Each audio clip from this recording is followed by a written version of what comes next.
जब हम सेब की खेती की बात करते हैं तो दिमाग में आता है वो पहाड़ों की ठंडी वादियां, हरे भरे बाग और टोकरी भर भर के लाल सेब।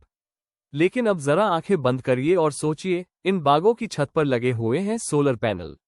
जी हाँ, वो सोलर पैनल जो सिर्फ बिजली नहीं बना रहे बल्कि सेब के पेड़ों को तेज धूप, बारिश और ओले से भी बचा रहे हैं। ये कोई साइंस फिक्शन नहीं है।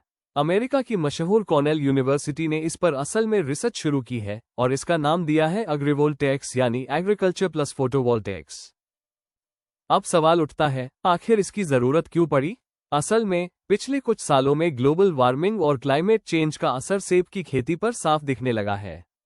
तेज गर्मियां, असमय ओलावृष्टि और लू जैसी स्थितियां सेब के पेड़ों को नुकसान पहुंचा रही हैं। खासकर सनबर्न, फ्रूट क्रैकिंग और लीफ स्कॉच जैसी समस्याएं बढ़ गई हैं। ऐसे में वैज्ञानिकों ने सोचा, क्या हम किसी तरह पेड़ों को हल्की छाया दे सकते हैं? और जवाब मिला सेमी ट्रांसपेरेंट सोलर पैनल्स।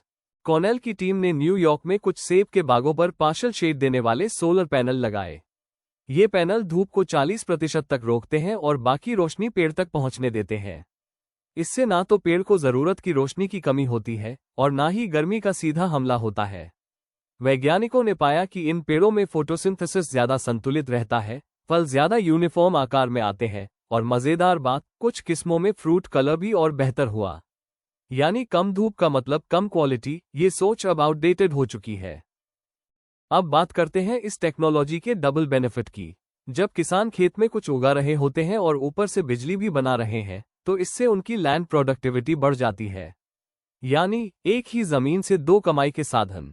गर्मियों में जब सूरज सिर पर होता है तब सोलर पैनल ज्यादा बिजली बनाते हैं और यही वो टाइम होता है जब किसानों को ज्यादा बिजली की जरूरत भी होती है, इरिगेशन के लिए, कोल्ड स्टोरेज चलाने के लिए या इलेक्ट्रिक फेंसिंग के लिए। जरा कल्पना कीजिए उत्तराखंड के किसी छोटे गांव में रहने वाले किसान रमेश की। रमेश के पास सिर्फ 2 बीघा जमीन है जिसमें वो सेब उगाता है, लेकिन हर साल ओलों की मार और बिजली की किल्लत से उसकी फसल और इनकम दोनों ही प्रभावित होती थी। लेकिन अब सोचिए, अगर रमेश अपने बाग में सेमी ट्रांसपेरेंट सोलर पैनल्स लगवा ले तो न सिर्फ उसकी फसल सुरक्षित होगी बल्कि वो साल भर अपने घर और कोल्ड स्टोरेज को चलाने लायक बिजली भी बना सकेगा। और अगर सरकार ऐसी स्कीम्स लाए जहां सब्सिडी मिले या पैनल्स लीज पर मिले तो छोटे किसान भी इस टेक्नोलॉजी का फायदा उठा सकते हैं। रमेश अकेला नहीं होगा, ऐसे हजारों किसान इस बदलाव से सशक्त हो सकते हैं। कॉर्नेल की टीम का मानना है कि भविष्य में यही मॉडल छोटे किसानों के लिए एक सस्टेनेबल बिजनेस मॉडल बन सकता है, खासकर उन इलाकों में जहां लैंड होल्डिंग छोटी है और मौसम अस्थिर है। लेकिन चलिए अब थोड़ा और गहराई में चलते हैं। क्या कहते हैं फोटोसिंथेसिस और प्लांट फिजियोलॉजी के एक्सपर्ट? असल में सेब जैसे टेम्परेट फ्रूट को फुल सन की जरूरत होती है, लेकिन जब तापमान 35 डिग्री से ऊपर चला जाता है तब फोटोसिंथेसिस खुद ही धीमा पड़ जाता है। इस स्टेज पर हल्की सी शेड एक्चुअली बेनिफिशियल होती है क्योंकि वो पेड़ के अंदर वाटर लॉस को कम करती है और लीफ टेम्परेचर को रेगुलेट करती है। मतलब हीट स्ट्रेस से पेड़ को बचाने में छाया की बड़ी भूमिका हो सकती है। कॉर्नेल के एक एक्सपेरिमेंट में देखा गया कि जिन पेड़ों के ऊपर सेमी ट्रांसपेरेंट सोलर पैनल लगे थे उनमें लीफ टेम्परेचर कंट्रोल बेहतर था और ट्रांसपिरेशन रेट भी काफी संतुलित रहा। इससे ये साबित होता है कि कंट्रोल शेडिंग से सेब की प्रोडक्टिविटी पर नेगेटिव नहीं बल्कि पॉजिटिव असर हो सकता है। अब थोड़ा विज्ञान की बात करते हैं। जब सोलर पैनल पेड़ों पर हल्की छाया डालते हैं तो पेड़ों की ट्रांसपिरेशन रेट यानी पत्तों से पानी की भाप बनकर उड़ने की प्रक्रिया भी नियंत्रित होती है। इससे मिट्टी में नमी बनी रहती है और पौधे को बार बार पानी देने की जरूरत नहीं पड़ती।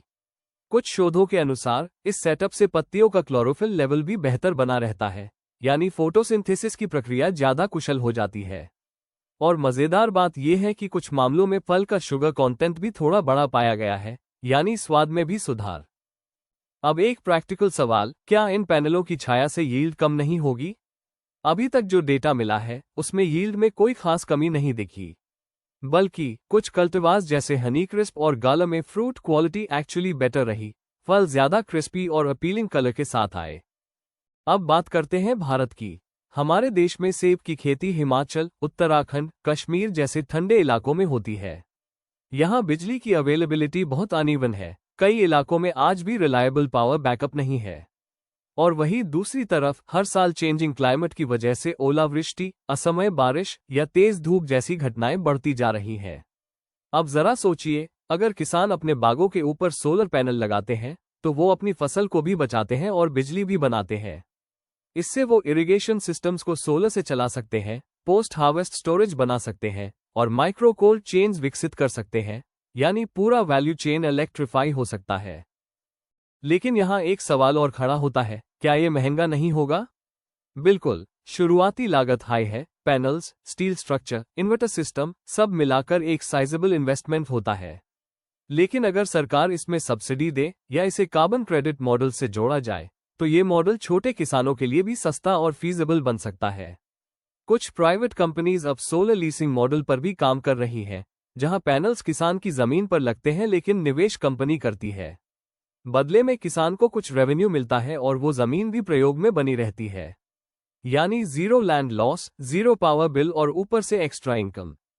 भारत में अगर हम इसे व्यापक रूप से अपनाना चाहें तो सबसे पहले जरूरत है नीति और स्कीम्स की। जैसे पीएम कुसुम योजना पहले से किसानों को सोलर पंप्स देती है, उसी तरह अगर एग्रीवोल्टेक जोन्स बनाए जाएं और किसानों को इस तरह के स्ट्रक्चर्स लगाने के लिए सॉफ्ट लोन्स या लीज मॉडल्स ऑफर किए जाएं, तो इसका विस्तार तेजी से हो सकता है। स्टेट सरकारें भी इसमें बड़ी भूमिका निभा सकती हैं, खासकर पहाड़ी राज्यों में जहां क्लाइमेट चेंज का असर तेजी से दिख रहा है। अब सोचिए, अगर उत्तराखंड के किसी गांव में एक किसान अपनी हिल स्लोप पर 100 सोलर पैनल लगवा ले, तो न सिर्फ उसे बिजली मिलेगी, बल्कि वो गांव के बाकी किसानों के लिए भी एक मॉडल बन जाएगा। धीरे धीरे पूरे क्लस्टर इलेक्ट्रीफाई हो सकते हैं। और अब सोचिए, अगर सेब के बाग में लगे सोलर पैनल हेल नेट या फ्रॉस्ट शील्ड का काम भी करें, तो क्या ये मल्टीपर्पज स्ट्रक्चर नहीं बन जाएंगे? खासकर हाई एल्टीट्यूड फार्मिंग में, जहां हर सीजन एक नई चुनौती लाता है, वहां ये एक इंटीग्रेटेड प्रोटेक्टिव कैनोपी बन सकता है। तो दोस्तों, ये थी सेब के बागों में सोलर पैनलों की कहानी, एक ऐसी टेक्नोलॉजी जो खेती को भी बचा रही है और बिजली भी बना रही है। जब कुदरत और विज्ञान साथ मिलते हैं तो जो समाधान निकलते हैं वो सस्टेनेबल ही नहीं बल्कि रेवोल्यूशनरी होते हैं।